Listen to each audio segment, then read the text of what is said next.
bienvenue chez Treuil Industries. Je suis Stéphane. Aujourd'hui, je vais vous présenter la carabine à répétition manuelle à pompe OptiCready. Préalablement à toute manipulation, assurez-vous que votre arme est en sécurité. Dirigez-la dans une direction non dangereuse. Assurez-vous qu'il n'y ait pas de chargeur, que vous n'ayez pas de chargeur approvisionné à proximité de vous. Ramenez la pompe à l'arrière, retirez la pièce de sécurité, assurez-vous que la chambre est vide, visuellement, ensuite avec votre dos. Ajustez la crosse à votre épaule, faites plusieurs manipulations de la culotte. Maintenant vous pouvez travailler. Cette carabine est disponible dans 4 calibres, le 222 Remington, le 223 Remington, le 308 Winchester et le 338 Remington. Elle utilise les chargeurs standards. Elle est disponible en 2 modèles, la version OptiCready et la version nationale. La différence majeure entre ces deux armes, le modèle OptiCready est livré avec une crosse au standard M4 montée sur un tube M4, réglable en longueur. Le modèle national, quant à lui, est livré avec une crosse repliable sur le côté. Vous poussez le bouton, il suffit ensuite de claquer la carabine, la crosse est repliée. Ça facilite éventuellement son transport. Pour la déplier, vous l'éclairez violemment, elle est verrouillée. Elle est également réglable en longueur.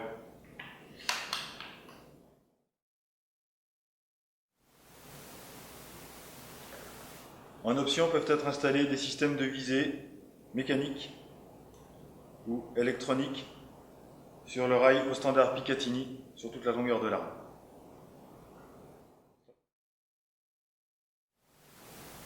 Est installé un frein de bouche à double chambre, filetage standard américain. L'arme est équipée d'une longuesse qui comporte 3 rails Picatinny, un sur le dessous, un de chaque côté. Ils sont équipés également d'une protection pour protéger votre main. Il suffit de retirer cette protection pour y installer les équipements habituels tels qu'une poignée ou une lampe. Pour faire fonctionner cette arme et introduire une munition, il suffit vivement de ramener la pompe à l'arrière. Vous permettez ainsi à une cartouche de se présenter face à la chambre du canon. Point très important de cette arme, lorsque vous ramenez la pompe vers l'avant, le mouvement doit être franc. Ça va vous permettre, dans un premier temps, d'introduire une cartouche. Dans un deuxième temps, de verrouiller à coup sûr votre culasse. Lorsque votre système est en batterie, c'est-à-dire que votre marteau est à l'armée, votre détente est opérante. Vous allez appuyer sur la détente, le coup va partir.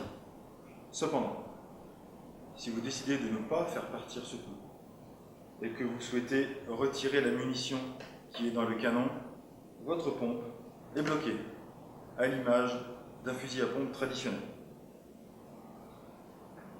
Pour retirer cette munition, dans un premier temps, vous prenez une direction non dangereuse, comme d'habitude, vous gardez votre doigt le long de la carcasse, vous retirez votre chargeur.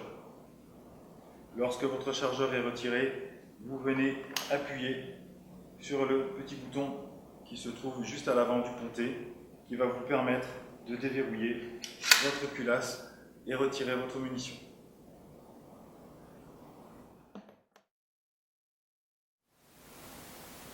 Sur la carcasse de cette arme, vous trouverez différents composants. Ici, ainsi que sur l'autre côté, la fixation d'un autre grenadier pour fixer une bretelle. Le sélecteur de tir, position feu, position sûreté, ainsi qu'un arrêtoir de chargeur conventionnel au M4. Pour le démontage de cette arme, à l'image du M4, vous avez 2 goupilles, une à l'arrière, une à l'avant. À l'arrière et à l'avant, dont le mouvement se fait de gauche vers la droite. l'aide d'un outil et d'un petit maillet, vous déboîtez les deux goupilles.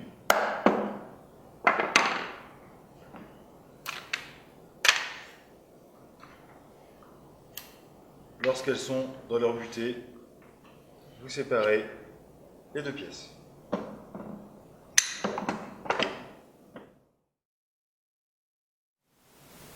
Pour le démontage du transporteur et de la culasse, sur le dessus de l'arme, au niveau du rail Picatinny, il y a un petit trou. Reculez la longuesse jusqu'à ce qu'une pièce apparaisse avec un petit point. À l'aide d'un outil, comme un petit tournevis, venez appuyer sur cette pièce. Simultanément, à l'appui sur cette pièce, vous ramenez la culasse vers l'arrière. Lorsque la pièce est séparée, vous n'avez plus qu'à tirer dessus.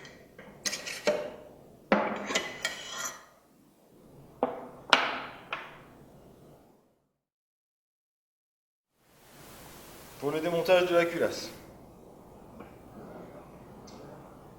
saisissez le transporteur, un outil comme un petit tournevis, et venez retirer cette goupille. La goupille qui retient le percuteur. Le modèle 222 et 223 est une petite goupille pliée légère. Sur le modèle 308 et 338, c'est une goupille plus lourde, plus épaisse. Vous retirez ensuite le percuteur. Ramenez la culasse vers l'arrière afin d'accéder à la pièce qui la retient.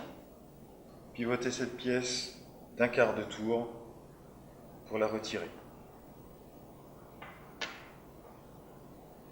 Retirez ensuite la culasse du transporteur en prenant garde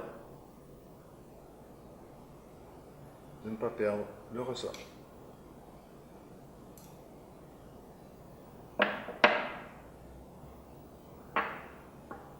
Également, petit point particulier, sur les modèles 222 et 223, un ressort est situé à l'arrière de la culasse.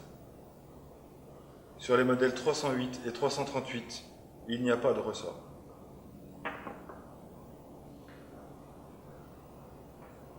Nettoyez ces pièces comme des pièces d'armes conventionnelles, à l'image d'un M4, beaucoup de salissures à cet endroit. N'hésitez pas à utiliser un outil qui va vous permettre de gratter et de retirer toutes les saletés. Assurez-vous que le puits de percussion est propre, ainsi que l'extracteur.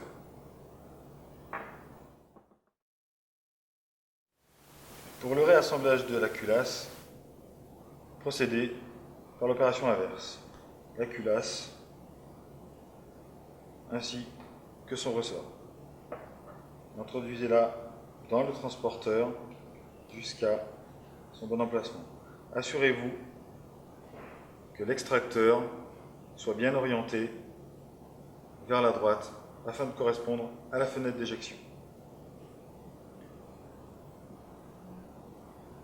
Regardez par les vents du transporteur afin de réintroduire la pièce qui retient la culasse.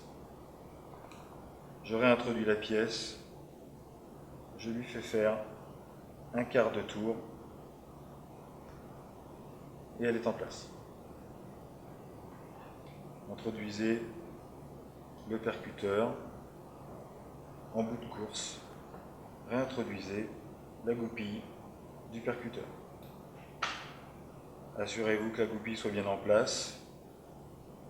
Pour vous assurer que le système est remonté correctement, maintenez le percuteur dans la position avant et verrouillez la culasse jusqu'en bout de course. En bout de course, vous sentirez la pointe du percuteur sur votre doigt.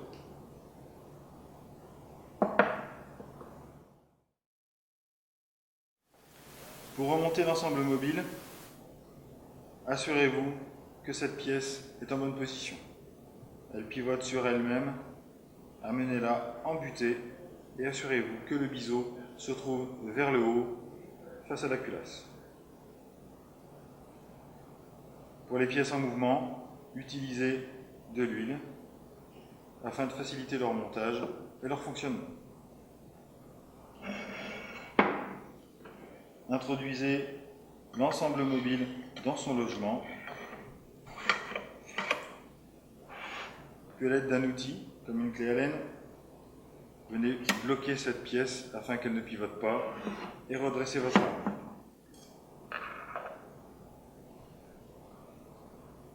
À l'aide d'un outil, je viens chercher sur le rail Picatinny le petit trou qui m'a permis de démonter l'arme. Je viens appuyer sur la tringle afin de la mettre en face de son logement et je presse sur la pompe.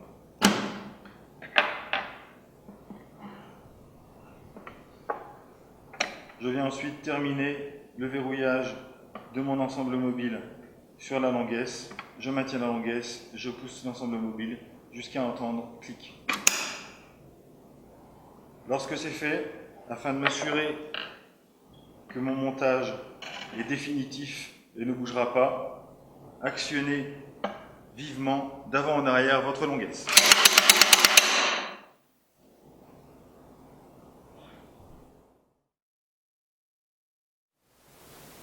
Avant de terminer le remontage, assurez-vous que votre arme est correctement lubrifiée. Huilez les pièces en mouvement, ici, à cet endroit-ci, ainsi que là, et à l'avant. Ça permettra ainsi d'avoir un mouvement plus souple et de moins user vos pièces.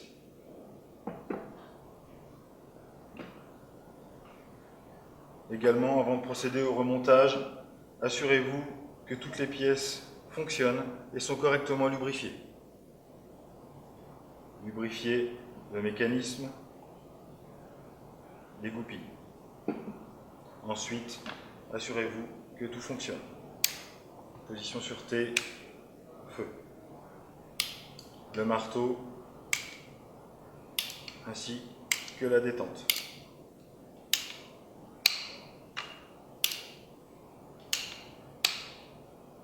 Le bouton de verrouillage de la glissière. Le bouton de verrouillage du chargeur, ainsi que les deux goupilles d'assemblage.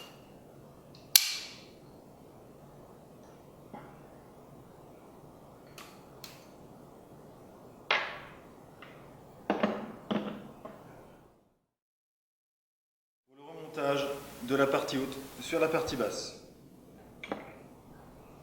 introduisez l'avant du boîtier haut devant le puits de chargeur, puis réemboîtez la goupille jusqu'en fin de course. Relevez l'arme, assurez-vous que le verrouillage est correct, puis rabattez la seconde goupille jusqu'à sa fin de course. Lorsque le remontage est terminé, assurez-vous que l'arme fonctionne correctement.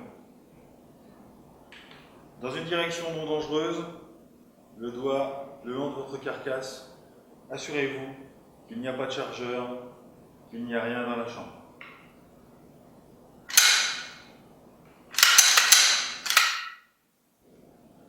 Assurez-vous également que le chargeur qui se trouve à côté de vous ne soit pas approvisionné.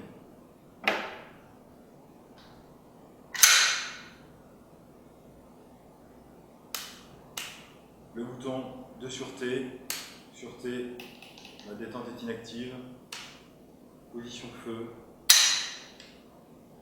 mon marteau est actif.